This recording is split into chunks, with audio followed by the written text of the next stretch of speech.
Hello guys, अस्सलामु अलैकुम।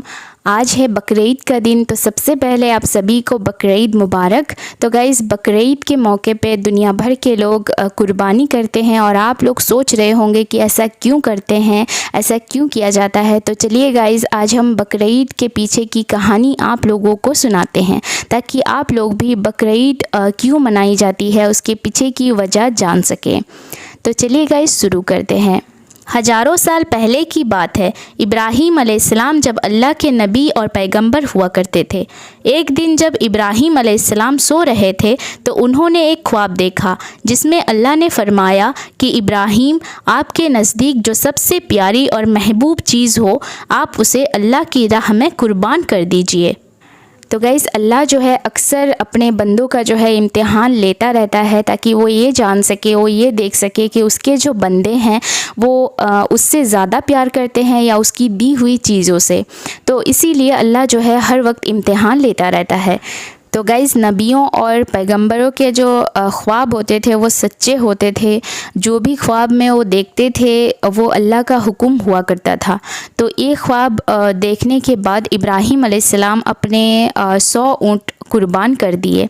Then Ibrahim अलैहिस्सलाम ने सोचा कि जो अल्लाह ने हुक्म दिया था वो पूरा हो गया।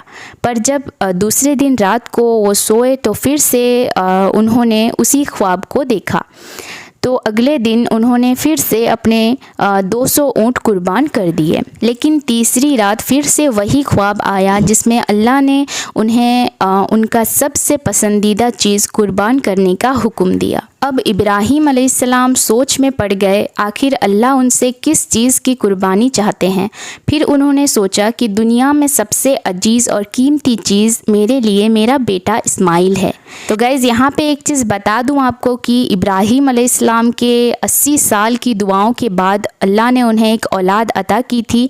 वो थे उनके बेटे इस्माइल, जो उन्हें दुनिया में सबसे ज़्यादा कीमती और अजीज़ थे। तो अब इब्राहीम अलैहिस्सलाम समझ चुके थे कि अल्लाह ये देखना चाहता है कि मैं उससे ज़्यादा मोहब्बत करता हूँ या अपने बेटे से। इब्राहीम अलैहिस्सलाम के लिए ये बहुत बड़ा इम्तिहान था। अगले दिन इब्राहीम अलैहिस्सलाम ने अपनी बीवी से कहा कि हमारे बेटे इस्माइल को अच्छी तरह से नहला धुलाकर इत्र लगाकर अच्छी तरह से तैयार कर दीजिए। तो हजरत हाजरा ने अपने बेटे को अच्छी तरह से तैयार कर दिया। अब इब्राहीम अलैहिस्सलाम अपने बेटे को लेकर एक पहाड़ की तरफ रवाना हो गए। पर शैतान को कैसे मंजूर होता कि कोई अल्लाह की हुक्म की तामील करे, कोई अल्लाह की राह में कुर्बान हो जाए। तो शैतान भी अपने काम पर लग गया और सीधे इब्राहीम अलैहिस्सलाम की बीबी हाजरा के पास एक बुजुर्ग के शक्ल में गया और उनसे कहा कि इब्राहीम तुम्हारे बेटे को किसी दावत में नहीं, उसे कुर्बान करने के लिए लेकर गए हैं। ये सुनकर हजरत हाजरा बहुत हैरान हुई, पर समझ गई कि ये ज़रूर अल्लाह का हुक्म होगा। तो उन्होंने शैतान से कहा कि अगर अल्लाह ने ऐसा करने का हुक्म दिया है तो ये हमारे लिए खुशकिस्मती की बात है। इस्माइल तो हमारा एक बेटा है, अगर इस्माइल जैसे हज़ारों बेटे भी होते तो हम उन सारे बच्चों को अल्लाह की राह में कुर्बान कर देते। अल्लाह अकबर! ज़रा सोचिए, एक माँ के लिए ये कहना कितनी बड़ी बात है। जब शैतान हजरत हाजरा को भड़काने में नाकाम हो गया तो सीधे उनके बेटे इस्माइल अलैहिस्सलाम के पास पहुंचा और कहने लगा कि तुम्हारे बाबा तुम्हें किसी दावत में नहीं, तुम्हें मारने के लिए लेकर जा रहे हैं। तो इस्माइल अलैहिस्सलाम ने कहा कि अगर ये अल्लाह का हुक्म है तो मेरे लिए इससे बड़ी क्या खुशनसीबी होगी कि मैं अल्लाह की राह में कुर्बान हो जाऊं। अल्लाह अकबर! 13 साल के बच्चे के अंदर ये समझ और बहादुरी कहाँ होती है। जब शैतान नाकामयाब हो गया तो सीधे इब्राहीम अलैहिस्सलाम को भड़काने की कोशिश में लग गया कि तुम्हें ये बेटा इतनी मिन्नतों से मिला है, अगर तुमने इसे कुर्बान कर दिया तो बुढ़ापे में कौन तुम्हारा सहारा बनेगा। अगर अल्लाह ने तुम्हारी ये कुर्बानी भी कबूल नहीं करी तो तुम्हारा कितना बड़ा नुकसान हो जाएगा। शैतान के बार बार भड़काने पर इब्राहीम अलैहिस्सलाम गुस्से में आकर शैतान के ऊपर पत्थर मारा।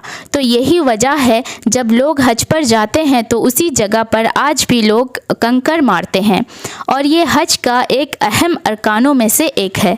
शैतान के जाने के बाद इब्राहीम अलैहिस्सलाम ने इस्माइल अलैहिस्सलाम को सारी बातें बताई। तो تو اسماعیل علیہ السلام نے کہا بابا اگر یہ اللہ کا حکم ہے تو آپ بس میرے ہاتھ پیر باندھ دیجئے اور اپنے آنکھ پر پٹی باندھ لیجئے تاکہ آپ جب میری گردن پر چھری چلائیں تو آپ کو تکلیف نہ ہو اور آپ یہ کرنے سے مکر نہ جائیں۔ بس پھر ابراہیم علیہ السلام نے اپنے بیٹے کے ہاتھ پیر باندھ دیے اور اپنی آنکھوں پر بھی پٹی باندھ لی، اور جب ابراہیم علیہ السلام نے اپنے بیٹے کی گردن پر چھری چلائی تو ایک جانور کی آواز سن کر وہ حیران ہو گئے۔ انہوں نے جب آنکھوں سے پٹی کھولی تو ایک دمبا ذبح ہوا پڑا تھا اور اسماعیل علیہ السلام ان کے پاس کھڑے ہوئے مسکرا رہے تھے۔ تب آسمان سے اللہ نے ابراہیم علیہ السلام سے فرمایا ابراہیم آپ اس امتحان میں کامیاب ہو گئے، ہم نے آپ کی یہ قربانی قبول کی۔ آپ کا یہ امتحان قیامت تک یاد رکھا جائے گا اور آپ کے اس سنت کو ہر سنت والے لوگ ہر سال یاد رکھیں گے اور ہر سال اللہ کی راہ میں قربانی پیش کریں گے۔ تو گائز ابراہیم علیہ السلام کی یہ قربانی ہر مسلمان کے لیے عبرت بنی۔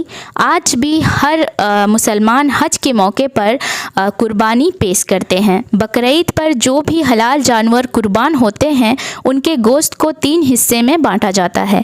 پہلا حصہ غریبوں مسکینوں میں بانٹا جاتا ہے، دوسرا حصہ رشتہ داروں میں بانٹا جاتا ہے اور تیسرا حصہ خود اپنے گھر میں رکھا جاتا ہے۔ تو اس موقع کا غریب لوگ ہر سال انتظار کرتے ہیں کیونکہ یہی ایک موقع ہوتا ہے جب انہیں گوشت کھانا نصیب ہوتا ہے۔ تو گائز یہ تھی بقرعید کے پیچھے کی کہانی اور قربانی کے پیچھے کی وجہ۔